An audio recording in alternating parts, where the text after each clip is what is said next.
الحمد لله رب العالمين والصلاة والسلام على أشرف الأنبياء والمرسلين نبينا محمد وعلى آله وأصحابه أجمعين أما بعد கண்ணியமிக்க சகோதர சகோதரிகளே, நற்குணங்கள் தொடர்பான இந்த வகுப்பில் திருமண வாழ்க்கை தொடர்பாக இஸ்லாம் என்ன சொல்கிறது என்பதை இன்ஷா அல்லாஹ் பார்க்கலாம். அன்பானவர்களே, திருமணம் என்பது ஒரு மனிதனுடைய தேவை, ஒரு ஆணுடைய ஒரு பெண்ணுடைய தேவை. இந்த திருமணம் ஆணும் பெண்ணும் ஒரு பரிசுத்தமான வழியில் தன்னுடைய தேவையை பூர்த்தி செய்து கொண்டு ஒரு பரிசுத்தமான வாழ்க்கை வாழ்வதற்காக அல்லாஹ் நமக்கு வழங்கிய வழிமுறை தான் இந்த திருமண வாழ்க்கை. இல்லை என்று சொன்னால் தவறான வழியில், சுத்தமான வழி இல்லாமல் தவறான வழியில் தன்னுடைய தேவைகளை பூர்த்தி செய்து கொண்டு குற்றத்தில் மக்கள் சென்று விடுவார்கள். ஆக பரிசுத்தமான ஒரு வழியை ஏற்படுத்தி தருவதற்காக அல்லாஹ் இந்த திருமண ஒப்பந்தம், அடுத்த திருமண வாழ்க்கை, அந்த ஒப்பந்தத்தை விட்டு வெளியே வருவதாக இருந்தால் அதற்கு ஒரு வழிமுறை, இன்று ஒரு வழிமுறையை, திருமணம் என்கிற ஒரு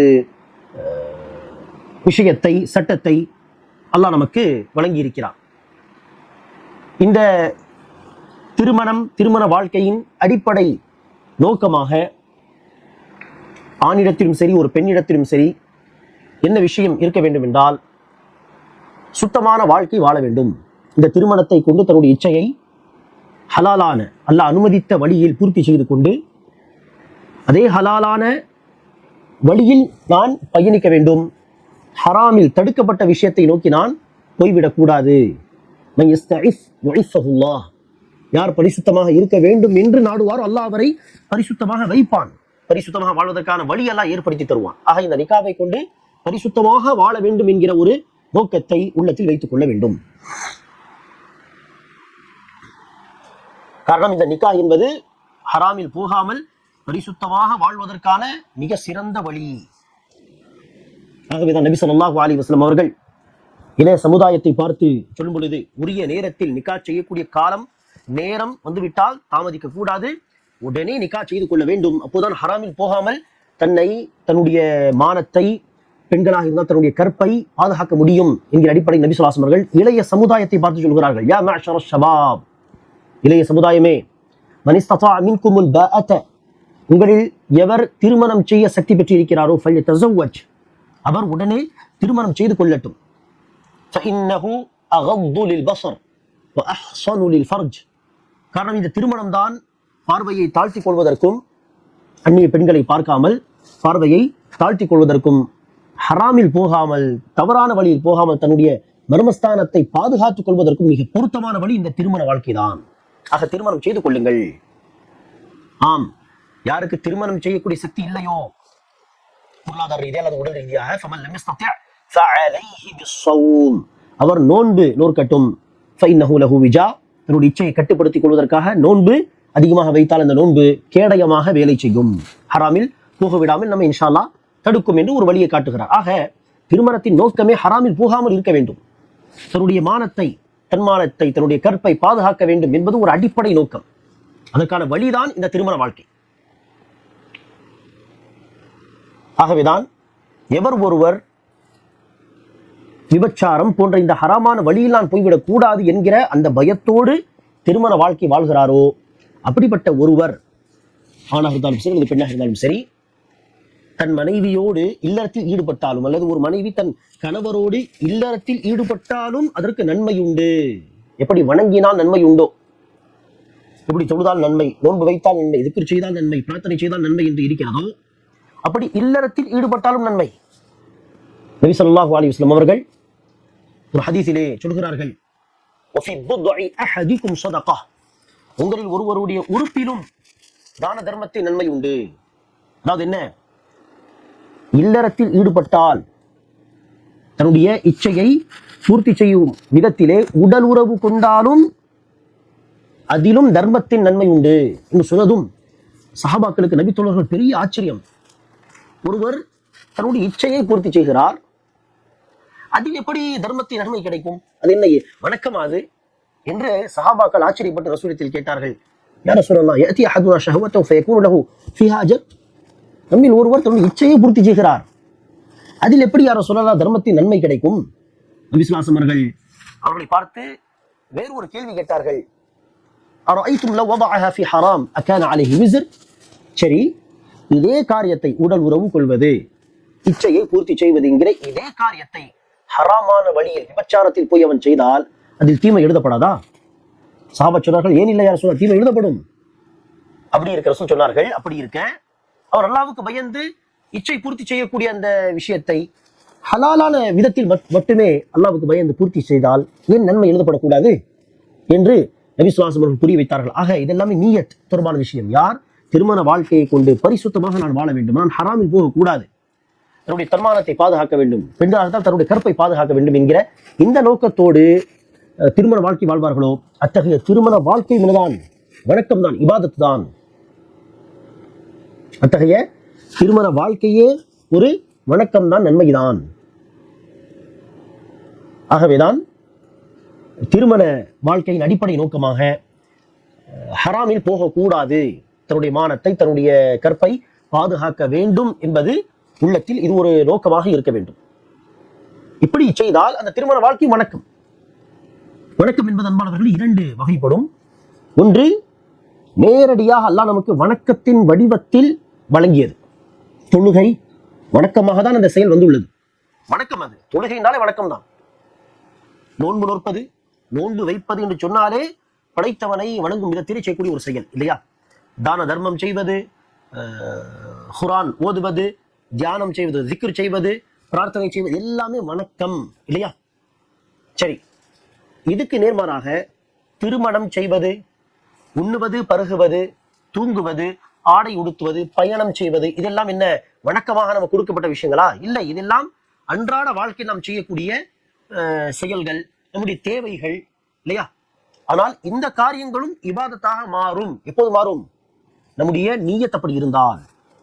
நாம் இப்போது சொன்னது போல் திருமண வாழ்க்கையை கொண்டு சுத்தமாக வாழ வேண்டும், நான் ஹராமில் போகக்கூடாது என்று பயந்து ஒருவர் இந்த எண்ணத்தோடு திருமணம் செய்தால் திருமணம் வணக்கம் தான்.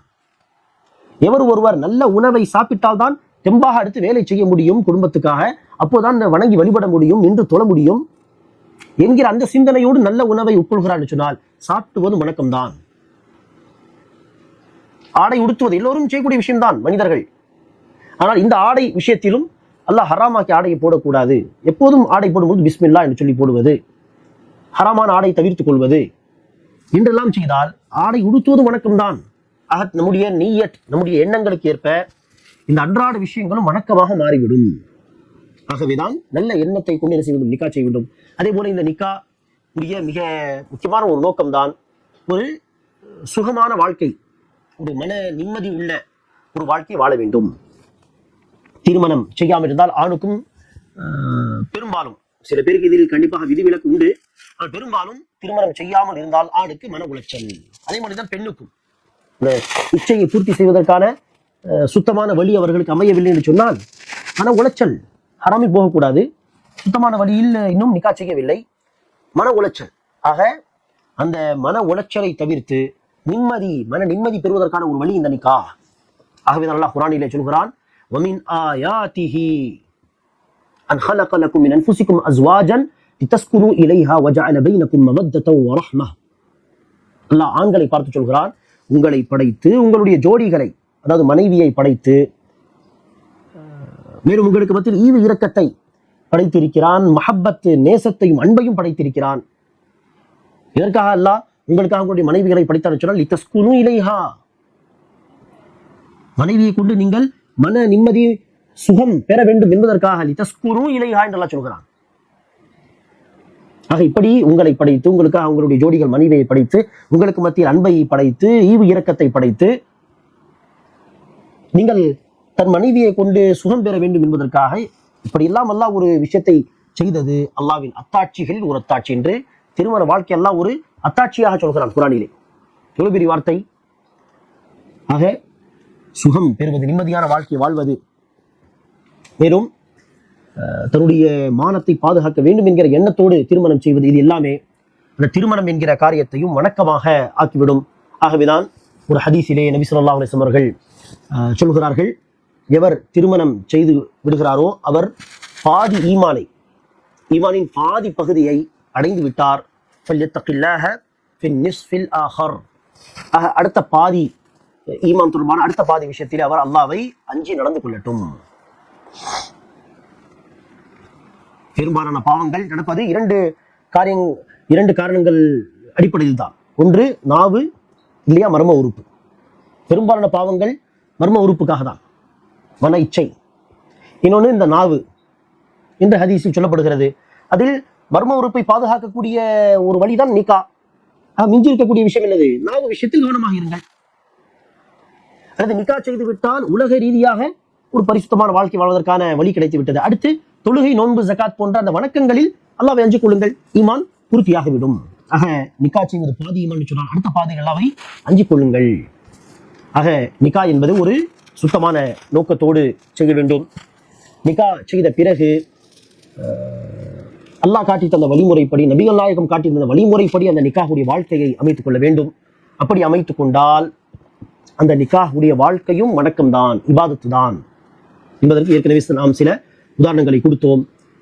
இறுதியாக இன்னொரு உதாரணம், நபி ஸல்லல்லாஹு அலைஹி வஸல்லம் ஒரு ஹதீஸில் சொல்கிறார்கள். எந்த அளவிற்கு என்றால், ஒரு கணவர் தன் மனைவியுடைய வாயில் உணவு வைக்கிறார், உணவு ஊட்டி விடுகிறார் என்று சொன்னால், மனைவிக்கு செல்லமாக பாசமாக உணவு ஊட்டி விடுவதும் சதகா, தர்மத்துக்கு சமமான நன்மை என்று சொல்கிறார்கள். ஆக பாருங்கள், கணவர் மனைவியோடு மேரேஜ் லைஃபை ஹாப்பியாக வாழ்கிறார், அன்பாக பார்த்துக் கொள்கிறார், அரவணைக்கிறார் என்று சொன்னால் அதற்கும் சதகாவுடைய நன்மை என்று ஹதீஸ் சொல்கிறார். ஆக அல்லாஹ் ரசூல் காட்டியிருந்த வழிமுறைப்படி அந்த நிக்காவை அமைத்துக் கொண்டால், நிக்கா வாழ்க்கை அமைத்துக் கொண்டால் அந்த வாழ்க்கையும் வணக்கம் தான். ஆக அப்படி அதை வணக்கமாக ஆக்குவதற்கு கணவர் என்ன செய்ய வேண்டும்? தன்னுடைய கடமைகளை சிறப்பாக செய்ய வேண்டும். மனைவி விஷயத்தில் மனைவி என்ன செய்ய வேண்டும்? தன்னுடைய கடமைகளை சிறப்பாக செய்ய வேண்டும். ஆக கணவர் மனைவி இருவரும் அவரவர் தன்னுடைய கடமையை அல்லாஹ்வுக்கு பயந்து சிறப்பாக செய்தால் ஆட்டோமேட்டிக்காக அந்த வாழ்க்கை என்னது? அல்லாஹ் காட்டி தந்த வழிமுறைப்படி அவர்கள் அல்லாஹ்வுக்கு பயந்து அமைத்துக் கொள்ளும் காரணத்தினால் அந்த திருமண வாழ்க்கையே ஒரு வணக்கம் தான். ஆக இன்ஷா அல்லாஹ் அடுத்த வகுப்பிலே இருவருடைய கடமைகள் என்ன என்பதை நாம் இன்ஷா அல்லாஹ் சுருக்கமாக அறிந்து கொள்ள முயற்சி செய்வோம். அஸ்ஸலாமு அலைக்கும் வரஹ்மத்துல்லாஹி வபரகாத்துஹு. சுப்ஹானக்கல்லாஹும்ம வபிஹம்திக அஷ்ஹது அல்லா இலாஹா இல்லா அன்த அஸ்தக்ஃபிருக வஅதூபு இலைஹ்.